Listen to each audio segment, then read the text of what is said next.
Hi everyone, welcome to my channel. ఈరోజు మనం prepare చేసుకోబోయేది fish curry. So దానికి ముందుగా మనము ఇలా ఫిష్ పీసెస్ని తీసుకుని నీట్గా వాష్ చేసుకుని పెట్టుకోవాలి. And 2 onions, 4 chillies. అండ్ దీనికి ఇంగ్రీడియంట్స్ ఏం కావాలి అంటే రెడ్ చిల్లీ పౌడర్ అండ్ అల్లం వెల్లుల్లి paste and masala powder and కొంచెం పసుపు and salt and curry leaves and కొంచెం వచ్చేసి చింతపండుని కూడా తీసుకుని ఇలా నానబెట్టుకుందాము. ముందుగా ఆనియన్స్ని కట్ చేసుకుని ఇలా మనము వేయించుకుందాము. చూస్తున్నారు కదా, 2 ఆనియన్స్ అండ్ 4 గ్రీన్ చిల్లీస్ తీసుకున్నాను. నీట్గా కట్ చేసుకొని ఇలాగా కొంచెం బ్రౌన్ షేడ్ వచ్చేంత వరకు వేయించుకోవాలి. సో ఆనియన్స్ అనేవి వేగిపోయినాయి. ఇప్పుడు మనం ముందుగా తీసుకున్న ఇంగ్రీడియంట్స్ని ఇందులో మనము యాడ్ చేసేసుకుందాము. ఇప్పుడు కొంచెం ఆనియన్స్తో సహా వీటిని కూడా మసాలా పచ్చివాసన పోయేంత వరకు కూడా మనము ఇందులో వేసి వేయించుకోవాలి. సో ఆనియన్స్ కూడా ఇంకా బాగా ఫ్రై అవుతాయి. ఇలా అయిపోయిన తర్వాత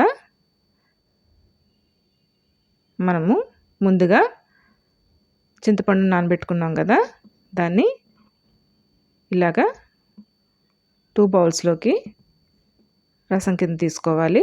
దీన్ని ఫిల్టర్ చేసేసి మనం ఇలా వేయించి పెట్టుకున్న మిశ్రమంలోకి చింతపండు రసాన్ని మనం వేసేసుకోవాలి. చూస్తున్నారు కదా, ఇలా వేసుకున్న తర్వాత మనము ఒకసారి కలిపేసి సాల్ట్ సరిపోయిందో లేదో చూసుకోవాలి.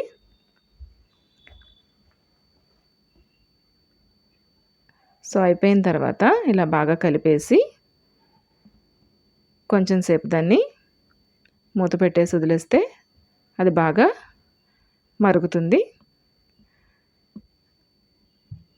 ఇలా మరిగిన తర్వాత మనం వచ్చేసి మనం ఏదైతే ముందుగా చేప ముక్కల్ని పక్కన పెట్టుకున్నామో వాటిని ఇలాగా ఆ మిశ్రమం మరుగుతున్నప్పుడు ఇందులో వదలాలి. చూస్తున్నారు కదా, దీన్ని ముందుగా చేప ముక్కల్ని ఏమి మ్యారినేట్ చేయాల్సిన అవసరం లేదు. ఇలా కూడా మనము చేపల పులుసు అనేది రెడీ చేసుకోవచ్చు. సో ఇలా వేసేసి ఒకసారి మనము కలిపి మూత పెట్టేసుకుంటే 10 నిమిషాల్లో మనకి చేపల పులుసు అనేది రెడీ అయిపోతుంది అండ్ చాలా టేస్టీగా ఉంటుంది. సో ఇప్పుడు దీని మీద మనము మూత పెట్టేయాలి. సో ఎంత దగ్గరికి కావాలంటే అంత దగ్గరికి మనము ఈ మిశ్రమాన్ని ఉడికించుకోవచ్చు. చేపల పులుసు అనేది పలుచగా ఉంటే చాలా టేస్టీగా ఉంటుంది. చూస్తున్నారు కదా, కర్రీ అనేది రెడీ అయిపోయింది. పీస్ కూడా ఎక్కడ వెళ్ళలేదు. చూస్తున్నారు కదా, చాలా టేస్టీగా ఉండే చేపల పులుసు అనేది రెడీ అయిపోయింది. ఫైనల్గా కొత్తిమీర వేసి గార్నిష్ చేసేసుకుని సర్వ్ చేసేసుకుంటే యమ్మీ టేస్టీ చేపల పులుసు అనేది రెడీ అయిపోతుంది. సో ఈ రెసిపీ కనుక మీకు నచ్చినట్లయితే like, share, subscribe my channel.